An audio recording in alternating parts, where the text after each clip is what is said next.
பயப்படாத. அந்த வழியை கண்டுபிடிக்கிறது ஈஸி. ஏன்னா வழி நடுக்க ஒரு குச்சியை நடிச்சு வச்சிருக்கேன். உனக்கு பாதுகாப்பா எந்த ஒரு பயமும் இல்லாத வீடு சென்றடைகிறதுக்கு ஒரு தேவையான வசதிகளை ஏற்படுத்தி இருக்கிற. நீ பத்திரமா போ. பிரியமானவர்களே, அந்த தாயின் அன்புதான் இங்க நம்ம மத்தியில பார்க்கிறோம்.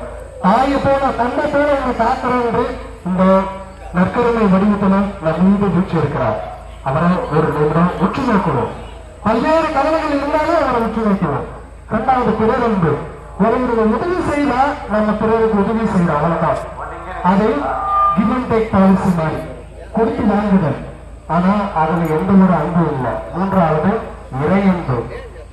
எந்த ஒரு பாவமோ எந்த ஒரு தவறு எந்த ஒரு குற்றத்துக்கும் ஆளாகாத ஒரு நபர் இறைமகன் இயேசு கிறிஸ்து இதோ இந்த நற்கருணை வீற்றிருக்கனால நம்முடைய ஒவ்வொரு பாவனுடைய கழுவாய்க்கு மரணமானார்.